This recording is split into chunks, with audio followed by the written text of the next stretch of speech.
You know, when Mike and Linda McCarthy brought Xango to me 6 years ago, I was over $100,000 in debt. I had lost everything.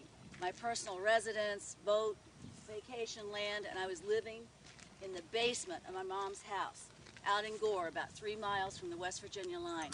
And at that point in my life, I had lost every dream that I think I ever had.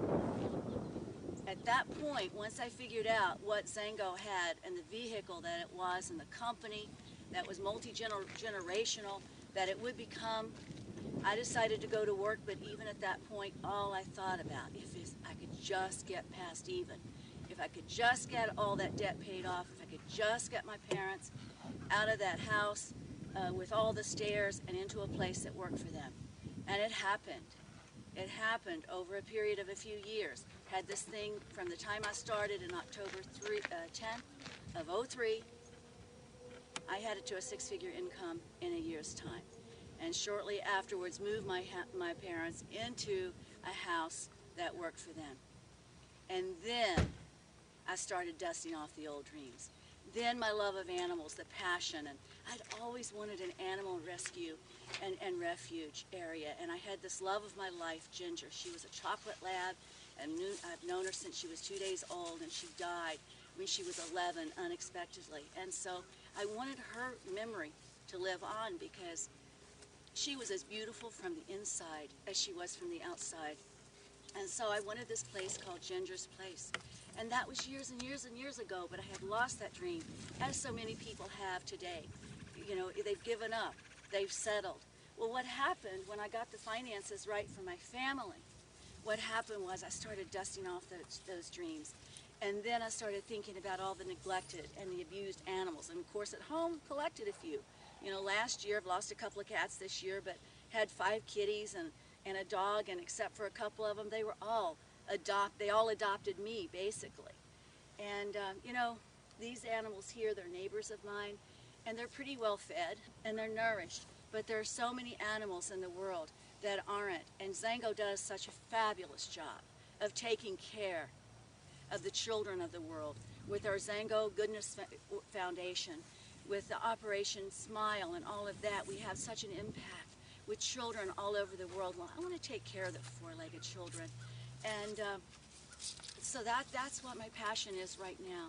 And as I've been doing my Xango business and I've been traveling all across the country, I've met so many like-minded people, people that are already into animal and horse rescue, into dog and cat rescue, people that I can partner with. So this little dream that I had a long time ago of having this farm up on the top of the hill and animals and all that sort of thing has actually expanded because of my associations through Xango and what in alliance with other people that I and they will be able to do.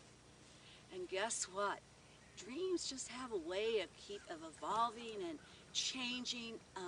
Last year I had the good fortune of taking the trip of a lifetime to Zambia, a photo safari. I went there with my good friend Carolyn Johnson, and we went in 5 different bush camps, and we saw these magnificent animals, and we saw also just hundreds of acres that had been devastated by poachers, and where elephants and hunters had come in and just devastated the area. And what we met, though, who we met in these different bush camps were people from all different countries who were making such a difference already in conservation, in animals. And I tell you something, it spoke to my heart, because before that trip to Africa, I thought you had to be an Oprah Winfrey or a Bill Gates to make a difference. I never thought about tackling something that huge on a personal level. But that's what it is. It's just like network marketing. It's one person at a time. And that's what saving the world is. It's one person at a time. And if I want to bring it back to 2-legged children, it's like we're doing with the meal packs now with Xango. Xango contributes 7% of their net profits. And what we as individual distributors have an opportunity to do is to play in that field. One meal pack, 35 children at a time, every single month. And can you just imagine when you have thousands of people in your organization, what if, as new distributors, what if We take the leap of faith that the company took when they opened their doors. Before they ever got, they gave.